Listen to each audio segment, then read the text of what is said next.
добар ден. Време е за пладневните вести на Канал Плюс. Информации за актуелните случувања на истокот гледајте веднаш по кратката најава на ова информативно издание.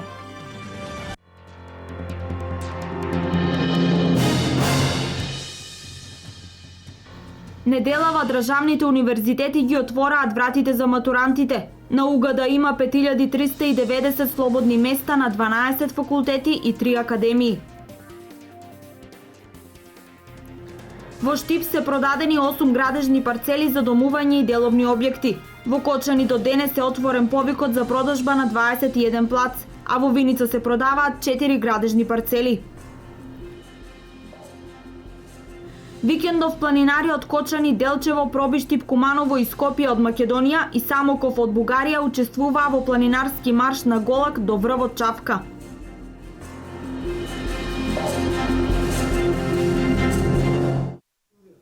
Викендов на планината Голак во организација на општина Делчево и Националната установа Центар за култура Никола Јонков Вапцаров се одржа 21-то издание на меѓународниот фестивал Голачки фолклорни средби.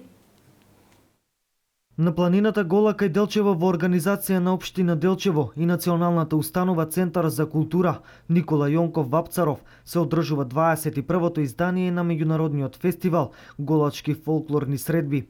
Низ улиците на Делчево се одржа дефиле на учесниците на кои се представија бројни фолклорни групи, ансамбли и културно-уметнички друштва од Бугарија, Србија, Турција и од повеќе градови на нашава земја. Почесен настап на фестивалот имаше и фолклорната група Копачка од село Драмче, која беше добитник на специјалното признание на годинешни Вилинденски средби во Битола. Паралелно со голачките фолклорни средби на Голак во манастирскиот комплекс на манастирот Свети Пантелеймон, денес, 9 август, се одржува и традиционалниот црковен народен собор, што го посетуваат илјадници верници и граѓани од Пијанечко-Малешевски крај. Фестивалот Голачки фолклорни средби е со ревијален карактер. Секој од пријавените учесници настапува со 10-минутен избор од својот репертоар.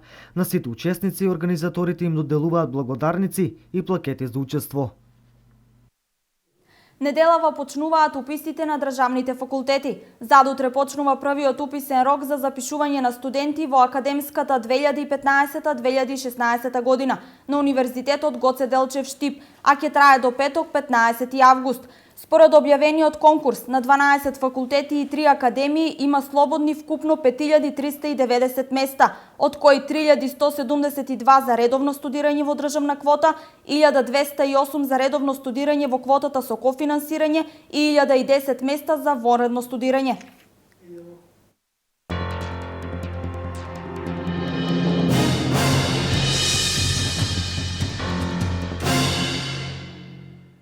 Заврши продажбата на 13 градежни парцели од последниот оглас во Штип, од кои се продадени 8 парцели. До денес трае аплицирањето за купување градежни локации во Кочани, а до 26 август во Виница. 8 од 13 градежни парцели во општина Штип беа продадени на последната лицитација. 6 од парцелите се за индивидуално домување во населбите Баби и Леваци и на улицата Пиринска.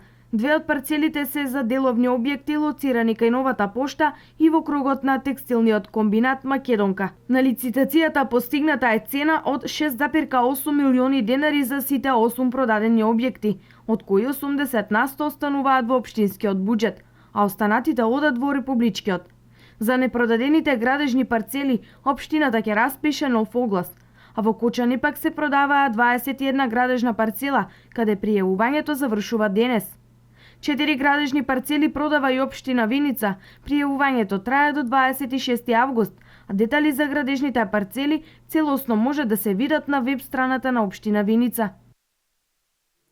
Во саботата околу полноќ на излезот од Велес се случи сообраќајна несреќа која резултираше со опожарување на автомобил. Присемната мајка го извлекла детето од автомобилот во оган. Навреме интервенираше велешката противпожарна единица.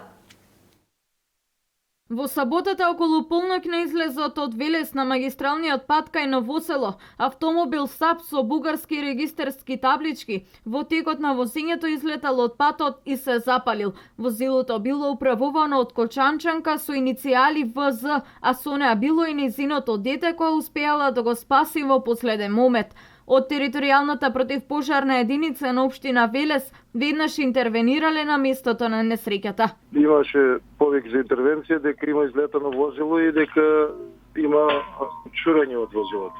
Значи, кога иделе луѓето била жена со дете и од Кочани одела на аеродром за Скоп. Наводно се осветлило, имало при разменување со возилата и изгубила контрола. И се превртела колата у шанет. Значи, испаднале брзо децата, жената, при повеќе од нашите стафели имало задимување.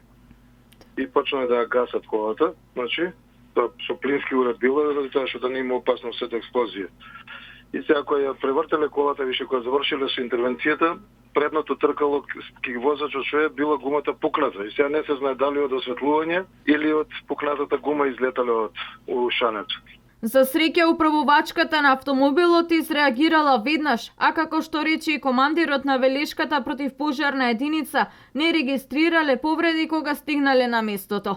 Причините за пожарот дополнително ќе бидат познати, како и причинетата материјална штета.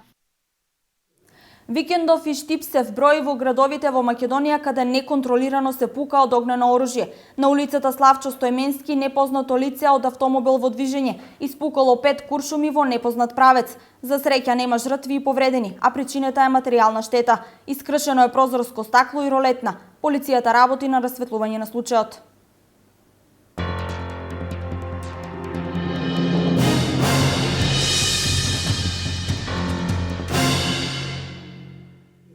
Ноќта помеѓу 11 и 12 август, вторник и среда од 1 до 3 часот, екипи од Центарот за јавно здравје ќе ја спроведат првата фаза од теристичката дезинсекција против комарци во општина Берово. Се известува населението да не излегува во наведениот период и да ги затвори прозорите, а пчеларите да ги заштитат пчелите.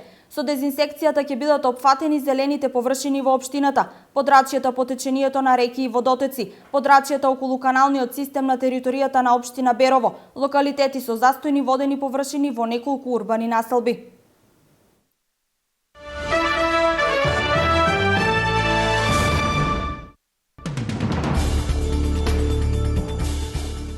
Сите оние кои имаат решение дека се одбиени ќе добијат и известување дека им е забранет повторен влез и престој во Германија. Германија ќе протера дури 94.000 лица од Балканот и ќе им забрани повторен влез во земјата, изјави председателот на Федералната канцеларија за миграција и бегалци Манфред Шмид.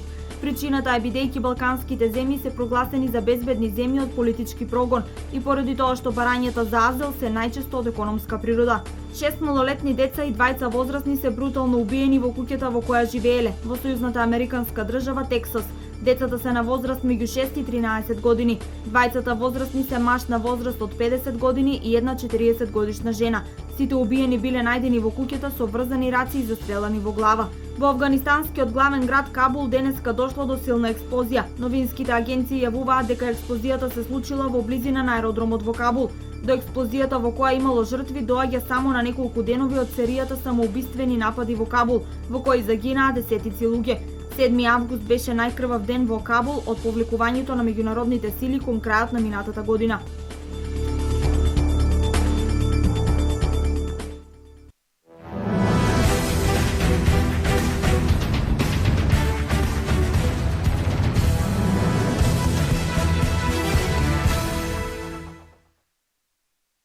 По повод роденденот, една година од постоењето на планинарското спортско друштво Голак од Делчево, во саботата беше организиран планинарски марш, на кој зедоа учество и планинарите од планинарското спортско друштво Осогово од Кочани.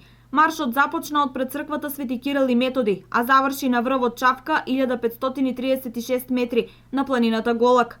Убавото време беше причина повеќе планинарите од Кочани, Делчево, Пробиштип, Куманово, Скопје и Самоков од Република Бугарија лесно да ја поминат маршрутата. По искачувањето на врвот и посетата на манастирот Свети Пантелеймон, планинарите заминаа на заеднички ручек на кој домаќинот на сите планинарски друштва, учесници на маршот, им врачи благодарници.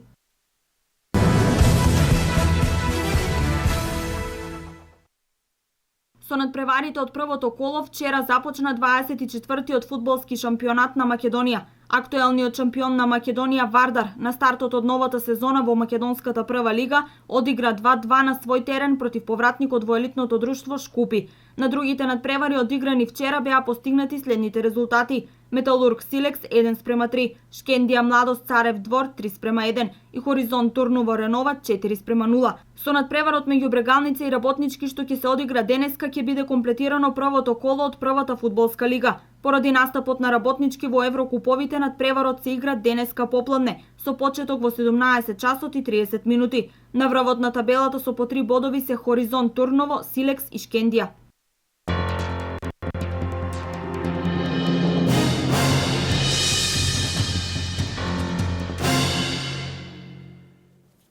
Ова е се во ова издание на Вестите на Канал Плюс. Повеќе содржини за денешните актуелности главно на истокот гледајте во Дневникот во 16:30. До тогаш пријатен ден со нашата програма.